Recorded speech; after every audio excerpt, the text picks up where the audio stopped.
नमस्कार, मैं बाबुल विवेक खबरबाज के यूट्यूब और फेसबुक प्लेटफॉर्म पर आप तमाम लोगों का हार्दिक स्वागत करता हूं।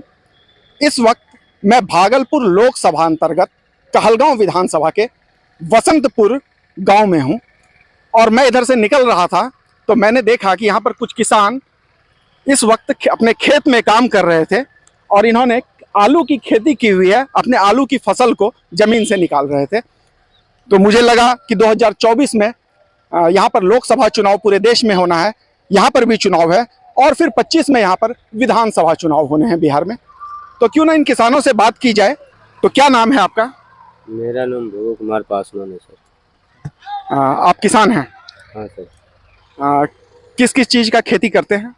गेहूँ हुआ, आलू हुआ, जैसे जो भी अपना फसल होता है सभी करते हैं। थोड़ा सा कर से कि गेहूँ धान तो ये सब तो फिक्स है और इसमें हरा सब्जी अभी जैसे ये लगाएंगे तो परवल भिंडी जो देंगे तो मतलब सब्जी और अनाज दोनों का खेती आप लोगों का होता है।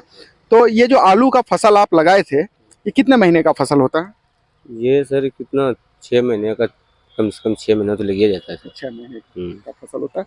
तो आलू की पैदावार इस बार कैसी हुई है? सही है सर। अच्छा, सभी की, हाँ ऐसी नहीं कि सभी का, ऐसा नहीं कि मेरा ही, सभी का इस एरिया में जो है ना अभी सभी का आलू फसल है। अगले साल भले आदमी गरीब लोग सभी मर गया था, अबरी बार भगवान थोड़ा मना है तो अबरी धरती माँ दे रहा है और क्या। अच्छा, जब मान लीजिए कि आप आलू का फसल लगाते हैं और फसल नहीं हुआ, आपको उत्पादन नहीं हुआ, आलू नहीं निकला, तो कंप्लीट लॉस आपका जाता है। क्या सरकार की तरफ से आपको कोई सहायता मिलता है? नहीं सर, अभी तो नहीं मिला है किसी प्रकार की कोई। तो आप लोगों के जो विधायक हैं तो वो आप लोगों के बीच में कभी आते हैं? आप लोगों के विधायक आए हैं कभी ये जानने के लिए कि समस्या क्या है आपकी? क्या नहीं, वो सब तो नहीं, कोई भी नहीं आया है। सांसद कौन है आप जानते हैं? आपके सांसद कौन है? नहीं सर, इतना तो हम लोग क्योंकि संसद को हम लोग उतना दूर पढ़े लिखे नहीं हैं। एमपी कौन है भागलपुर से, जानते हैं? भागलपुर के एमपी कौन है? आपके विधायक कौन है? एमएलए अजीत शर्मा तो भागलपुर से हैं। आप तो कहलगांव विधानसभा में आते हैं ना। आप तो पवन यादव है ना आपके विधायक? तो शायद हाँ, आपके विधायक तो पवन यादव है भारतीय जनता पार्टी। कभी आप लोग पवन यादव आप लोगों के बीच लगता है आए नहीं है, क्योंकि आप तो नाम भी नहीं जान रहे हैं उनका। नहीं आया तभी तो नहीं जान रहे ना, यही तो। और क्या ये जो आप लोग ये करते हैं तो इसमें सरकार से आपको किसी प्रकार का कोई सहयोग, किसी तरह का कुछ सहयोग मिलता है? खाद बीज किसी भी प्रकार का? नहीं, जो नहीं मिला है सर तो क्यों बोलेंगे। जो अपने से खरीदते हैं अपने से देते हैं, सरकार के थ्रू से कुछ नहीं मिलता यही। लेकिन और क्या जी, क्या बोल रही थी दीदी? बोले यहाँ सरकार द्वारा कुछ नहीं मिलता, अपने से जैसे खाद हुआ अपने से लगाते हैं अपने पैसा से, आलू भी खरीदते हैं अपने पैसा से, पटवन भी देते हैं अपने पैसा से, मेहनत भी करते हैं अपने से। कोई सरकारी मतलब कोई तरफ नहीं होता है। देख सकते हैं कि इनका कहना है कि सरकारों की तरफ से किसी भी प्रकार की कोई सहायता इनको नहीं मिलती है। ये जो भी करते हैं खेती ये अपने दम पे करते हैं। अगर घाटे में जाता है, जैसे पिछले वर्ष इनकी पैदावार नहीं हुई थी तो ये इनका घाटा गया था। इस वर्ष अच्छी पैदावार इनको हुई है तो ये खुश हैं। लेकिन पिछले वर्ष जब इनकी पैदावार, इस क्षेत्र में किसानों की पैदावार जो है वो अच्छी नहीं हुई थी तो इन्हें सरकारों की तरफ से कोई सहयोग नहीं मिलता। क्या सरकार से आपका कोई अपेक्षा रहता है? कुछ सोचते हैं कि सरकार आपको किस तरह से सहयोग कर सकती है या सरकार किसी तरह से आपको सहयोग कर सकती है? देखिए सर, उतना तो हम लोग पढ़े लिखे नहीं है ना जो कि सरकार से हम लोग नहीं। अगर खेती में आपको जो है, देखिए सरकार के लिए पूरा सिस्टम बैठा हुआ है। तो प्रखंड में जो बीडीओ हैं या बीसीओ हैं, सारे लोग तो सरकार के पार्ट है। वही हम लोग उन्हीं को सरकार मानते हैं, वही सरकार के अंग है। तो क्या आप लोगों को लगता है क्या कि आपको ब्लॉक से, अंचल से किसी प्रकार का कोई सहयोग मिलना चाहिए? क्योंकि आप लोग अपने मेहनत पे, अपने दम पे इस प्रकार की खेती करते हैं और जब सूखा पड़ता है तो ये तो सरकार का नियम है कि सूखाग्रस्त एरिया में किसानों को जो है मुआवजा मिलता है। ठीक है, वो नाम मात्र का ही होता है। किसानों को कहना है कि वो पर्याप्त नहीं होता, जितना लागत होता वो भी नहीं निकलता है। लेकिन क्या इस प्रकार का कुछ मुआवजा आप लोगों के लिए होना चाहिए यहाँ पे कि जब फसल नहीं हो तो कुछ मुआवजा मिले या कुछ और होना चाहिए? ये तो मिलना चाहिए ना, वो तो आके देखना चाहिए कि कहाँ क्या है। आज जो सर देखिए, आप लोग भी जो आए यहाँ पर जो सही था वो बताएं। अगले बार कोई आते हैं तो बताते हैं हाँ सर ऐसा ना वैसा हुआ है, वही बताते हैं ना। जो मेरे साथ अच्छा हुआ जी, और क्या बता सकते हैं। जो अच्छा वही, जैसे मेरे अगली बार हुई है तो खुश हैं, अगले साल रो गए खर्चा करके भी तो कुछ नहीं मिला तो किसको क्या बोले अब लोग। इसलिए और क्या। कितना बाल बच्चा है दीदी? 3 गो, 2 लड़की है 1 लड़का है। 3 लोग पढ़ता है? स्कूल जाता है? किस स्कूल में पढ़ते हैं?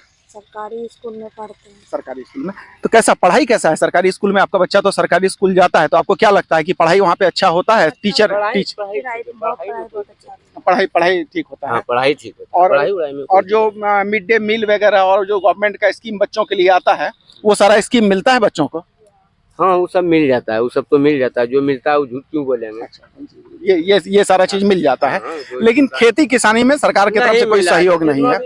जितना भी अपना दूध भंस जाता है तो सरकार, और हम लोग को उतना सर जाने का आने का समय गंगा बढ़ गया, सारा धाम डूब गया। अच्छा। सरकार के द्वारा उसमें जो लगभग 50,000 रुपया खर्चा किया, दोनों साल गंगा जी बढ़ गया, बस सारा पानी में। तो क्या जब पानी बाढ़ के पानी में जब फसल डूब के बर्बाद हो जाता है तो कोई मुआवजा सरकार नहीं देती उसके लिए? नहीं दिया। पानी जब हो जाता है ना सर ये सब बिहार में, तो तभी आते हैं उस समय आदमी लोग देखने के लिए भले में, और कुछ तो नहीं मिलता। हाँ, आप देखेंगे कि किसान के लिए काफी बड़े बड़े फंड जो है वो सरकार देती है। कहते हैं कि सूखा पड़ने पे, अकाल पड़ने पे किसानों को जो है फसल अगर नहीं होता है तो मुआवजा दिया जाता है। लेकिन आप देखेंगे यहाँ पर किसान आपको बता रहे हैं कि जब ये बाढ़ग्रस्त इलाका है और गंगा का जब पानी जल स्तर बढ़ता है तो ये पूरा क्षेत्र जो है डूब जाता है। लगभग प्रत्येक वर्ष आप मान के चलिए कि ये क्षेत्र डूबता ही डूबता है। तो ऐसी स्थिति में जब पूरा खेत डूब जाता है तो इन किसानों को सरकार के तरफ से कोई भी मुआवजा नहीं मिलता और इनका फसल डूब जाता है, इनकी लागत चली जाती है। ये जो आप लोग मोटर, ये जो पानी है, सिंचाई का क्या व्यवस्था यहाँ पे है? सिंचाई पे तो अपना व्यवस्था किया हुआ है। सिंचाई के लिए अपना व्यवस्था, वो मतलब जिसका जमीन है वो अपना कराया हुआ है, उसी से हम लोग पानी का व्यवस्था करते पैसा देते हैं। जैसे घंटा के हिसाब से पैसा देता है ना, उसी तरह घंटा पैसा देते हैं। अच्छा, आप लोगों से घंटे के हिसाब से पैसा लेके प्राइवेट वाला से आप लोग बोरिंग लेते हैं? मतलब कोई सरकारी ऐसा बोरिंग का या आप लोगों को कोई व्यवस्था नहीं दिया कि आप लोग सिंचाई के लिए कुछ बोरिंग लगवाइए, ट्यूबवेल लगवाइए, ऐसा कुछ नहीं किया है यहाँ पर? ऐसा कोई व्यवस्था नहीं किया गया। तो पंचायती राज में आप लोग अपने मुखिया से बात नहीं की इस चीज के लिए कि हम लोगों को जो है सो कुछ स्कीम दीजिए ताकि हम लोग अपने खेत में जो है सो कम से कम पानी? सर 3 बच्चे हो गए, अभी तक हम लोग का क्यों सरकार का कोई लाभ नहीं होना चाहिए? इंदिरा आवास नहीं अभी तो हम लोग को मिला है। अभी तुम सोच लीजिए, जो कि 3 बच्चे का हम लोग बाल बच्चे हो गए हैं, तो अभी हम लोग को क्या सरकार को नहीं मिलना चाहिए वो लाभ? ये सब हम लोग को कुछ नहीं मिला आज तक। तो इंदिरा आवास की शिकायत लोग कर रहे हैं कि इंदिरा आवास भी इन्हें नहीं मिला। किसी भी गाँव में भी किसी को भी कम से कम बहुत सारे लोग की सर अभी तक नहीं मिला। शादीशुदा 3 बच्चे 4 बच्चे हो गए हैं। अच्छा। उसमें भी क्या हम लोग पैसा भी किसी को सरकार के अनुसार हम लोग को कोई लाभ मिला ही नहीं है। वो सिर्फ अनाज मिलता है हम लोग को, राशन बस। सरकार के द्वारा एगो खाली अनाज मिलता है हम लोग को, बाकी बात और कुछ नहीं। कितना अनाज मिलता है? मतलब एक आदमी पे 5 किलो मिलता है। इसके बाद 5 किलो, एक व्यक्ति पे 5 किलो चावल की राशन तेल भी हम लोग को नहीं मिलता। चावल मिले या गेहूँ मिले, गेहूँ तो आज 2-3 महीना से गेहूँ नहीं मिल रहा है, खाए कि आदमी पे 2 किलो दे रहा है गाँव। अच्छा। और इसके बाद चावल ही देता है। मतलब एक आदमी के महीने का कोटा 2 किलो गेहूं ये सरकार की ओर से दिया जाता है। तो ये इन किसानों की यहाँ पर स्थिति है। और सरकार की जो योजनाएं हैं, जो सरकार बड़े बड़े दावे करती है, लोकसभा, विधानसभा और जो मुख्यमंत्री और प्रधानमंत्री और जो बड़े बड़े अधिकारी जो दावा करते हैं बड़े बड़े मंचों से कि किसानों के लिए हमने इतना किया, धरातल पर उसकी ये स्थिति है। और इसी स्थिति को दिखाने के लिए मैं इस वक्त इन किसानों के बीच से आपको इनकी स्थिति को, इनकी परिस्थिति को दिखाने का प्रयास कर रहा हूँ। आज के रिपोर्ट में इतना ही। बात करेंगे आगे भी ऐसी ही समस्याओं पर, दिखाएंगे ऐसी ही समस्याओं को। धरातल पर जो समस्या है, जो कहा जाता है, और धरातल पर जो स्थिति है, उसमें जमीन आसमान का फर्क होता है। तो हम आपको ऐसे ही धरातल से स्थिति दिखाते रहेंगे। बने रहिए हमारे साथ खबरबाज पर। चैनल को लाइक सब्सक्राइब जरूर कीजिए और अपने कमेंट, अपने सुझाव हमें जरूर दें, जिससे हमें अपने वीडियोस को और अच्छा बनाने में सहयोग मिलेगा। धन्यवाद।